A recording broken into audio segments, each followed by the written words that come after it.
Hello, and welcome to the Fighting Moose Podcast. I'm your host and narrator, Jason Hendrickson. This is a podcast where I retell stories, some fictional and some historical, that can be enjoyed by people of all ages. So I've been thinking about doing a story about Don Quixote for a while now. So while looking for a story today, I came across some of the Quixote stories. Then I checked through my older episodes because I thought I had done one in the past. Turns out I have not. So I guess this is the first time that Don Quixote is going to be appearing here on the podcast. So today we read the story, Don Quixote Wages a Battle Against a Giant, written by Miguel de Cervantes from the book The Junior Classics, Volume 4, Heroes and Heroines of Chivalry. The book Don Quixote has always been on my radar of books I want to read, but I usually forget about it when it comes time to get a book. I mean, the book has been around since 1605, so I don't think it's going anywhere anytime soon. But that's no excuse. I should probably just read this classic. And speaking of reading, I put forth a challenge to John yesterday that he needs to read 5 books by the end of the summer in order to get a robot that you can code. We will see if he accomplishes that. Do you think you can, John? I know you can. And for the rest of you, hopefully you have a summer reading plan or a goal set up. For me, my goal is to get more of the unread books off my bookshelf in my living room by reading them. I know there are 2 right off the bat that I want to read, and I will start one of those when I am done with my current one. Now, let's turn to today's story. I hope you enjoy. Let's begin. Liftoff. We have a liftoff.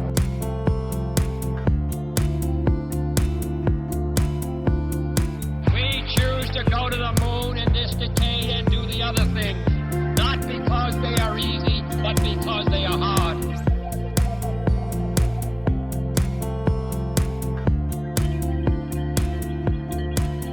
Don Quixote wages a battle against a giant. When they had finished their dinner, they saddled and went to horse once more, and traveled all that day and the next without any adventure of note until they arrived at the inn, which was the dread and terror of Sancho Panza, and though he would rather not have entered it, yet he could not avoid doing so. The innkeeper, the hostess, her daughter, and Maritornes, seeing Don Quixote and Sancho return, went out to meet them with tokens of great love and joy. The knight returned their compliments with grave courtesy, and bade them prepare a better bed than they gave him the last time. "Sir," said the hostess, "if you would pay us better than the last time, we would give you one fit for a prince." Don Quixote answered that he would, and they prepared a reasonable good bed for him in the same room where he lay before. Then he went off to bed at once, because he was tired and weary, both in body and mind. Don Quixote was still asleep when the dinner was served, and during dinner, the innkeeper, his wife, his daughter, and Maritornes being there, as well as all the travelers, they talked of Don Quixote's strange craze, and of the state in which they had found him. The hostess told them of what had happened between him and the carrier, and glancing round to see if Sancho were present, and not seeing him, she told them the story of his being tossed in the blanket, to the no small entertainment of all the company. The curate told him it was the books of knighthood that Don Quixote had read that had turned his head. "I know not how that can be," said the innkeeper, "for to my thinking there is no finer reading in the world, and when it is harvest time, the reapers here often collect during the midday heat, and one who can read takes one of these books in hand, while some 30 of us get round him, and sit listening with so much delight that I could find it in my heart to be hearing such stories day and night. And I think well of them too, said the hostess, for when the reading is going on, you are so full of it that you forget to scold me, and I have a good time of it. Ah, said her daughter, I too listen, and though I like not the fights which please my father, yet the lamentations which the knights make when they are away from their ladies make me weep for pity, and I enjoy that. We have need here, said the curate, of our friends, the old woman and the niece. Beware, my good host, of these books, and take care that they carry you not on the road they have taken Don Quixote.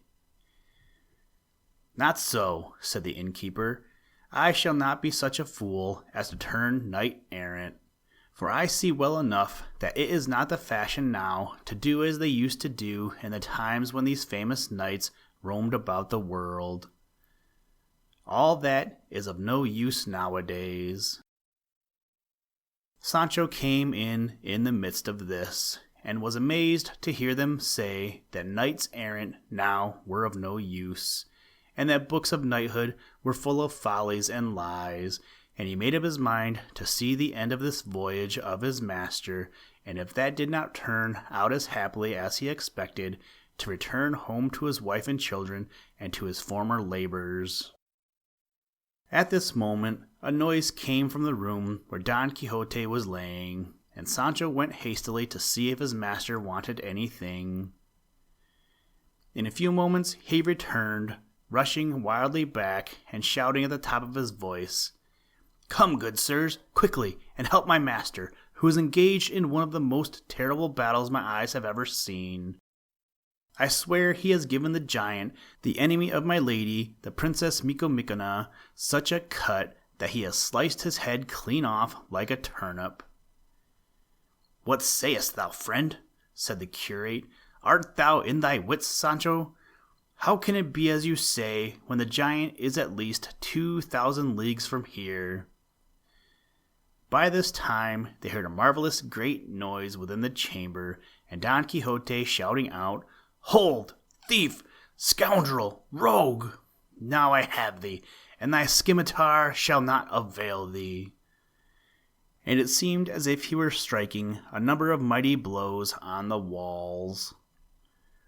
"Do not stand there listening," cried Sancho, "but go in and part the fray, or aid my master, though I think it will not now be necessary, for doubtless the giant is dead by now, and giving an account of the ill life he led, for I saw his blood was all about the house and his head cut off, which is as big as a great wine bag."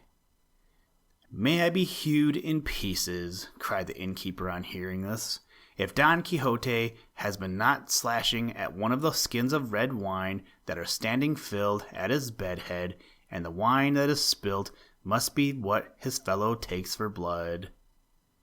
So saying, he ran into the room, and the rest followed him, and found Don Quixote in the strangest guise imaginable. He was in his shirt, which did not reach to his knees. His legs were very long and lean. On his head he wore a greasy red nightcap, which belonged to the innkeeper. Round his left arm he had folded the blanket from off his bed, at which Sancho gazed angrily, for he owed that blanket a grudge. In his right hand he gripped his naked sword, with which he laid round about him with many a thwack, shouting out as if indeed he was at battle with some terrible giant.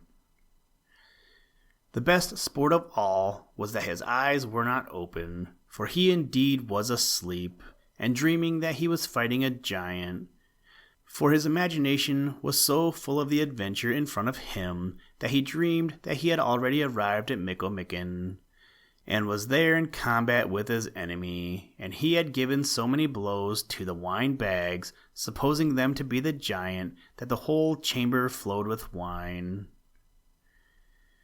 When the innkeeper saw this, he flew into such a rage that he set upon Don Quixote with his clenched fist, and began to pummel him, so that if Cardenio and the curate had not pulled him off, he would have finished the battle of the giant altogether. In spite of this, the poor knight did not awake until the barber got a great kettleful of cold water from the well and threw it right over him, when Don Quixote woke up, but even then did not understand where he was. As for Sancho, he went up and down the floor, searching for the giant's head, and seeing he could not find it, said, "Now I know that everything I see in this house is enchanted, for this head is not to be seen here, though I myself saw it cut off with my own eyes, and the blood running from the body as from a fountain." "What blood or what fountain dost thou cackle of here?" cried the innkeeper.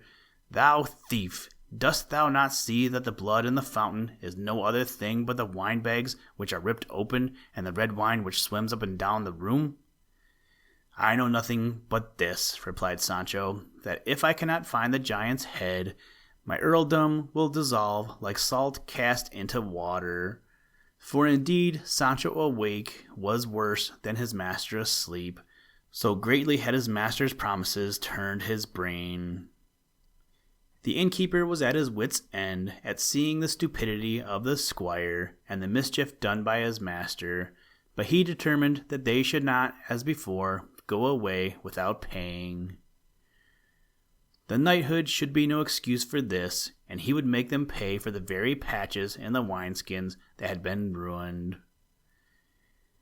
All this time the curate was holding Don Quixote's hands, who, believing that he had finished the adventure and was in the presence of the Princess Micomicona herself, fell on his knees before the curate and said, "Your Highness, exalted and beautiful lady, may live from henceforth secure from any danger that this wretched giant might have done to you, and I also am freed this day from the promise I made to you, seeing that I have, with the assistance of her through whose favor I live and breathe, so happily completed my labor." "Did I not say so?" cried Sancho, hearing his master. "I was not drunk. My master has salted the giant down this time, and my earldom is secure." Who could help laughing at the follies of the two, master and man? All of them laughed except the innkeeper, who burst out into fits of anger 10 times worse than before. At length the barber, Cardenio, and the curate managed, not without much ado, to get Don Quixote to bed again, and presently left him sleeping, with every sign of being worn out.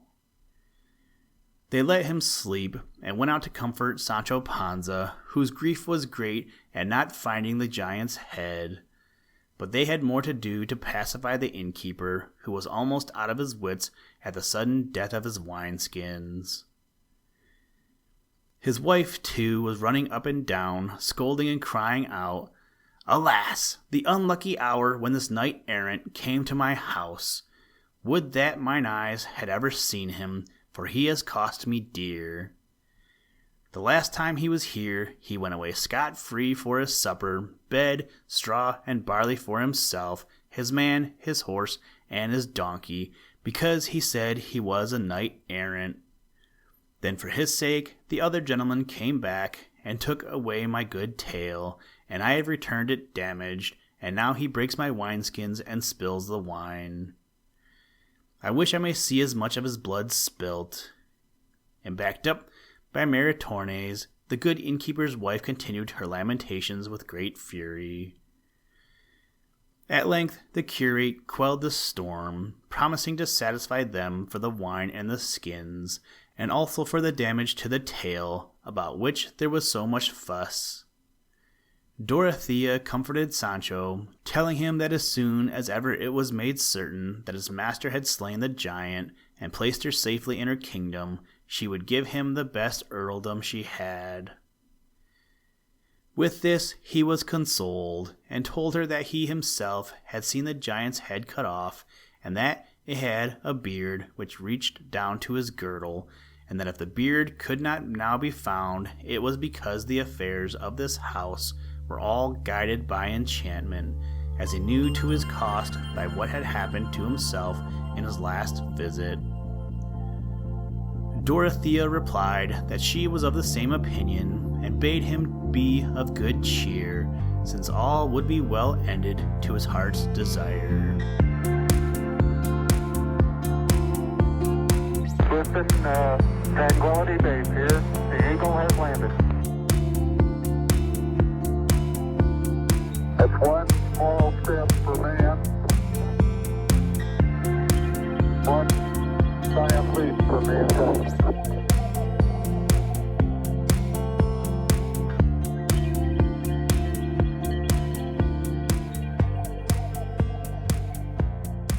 Thank you for listening to this episode of the Fighting Moose Podcast.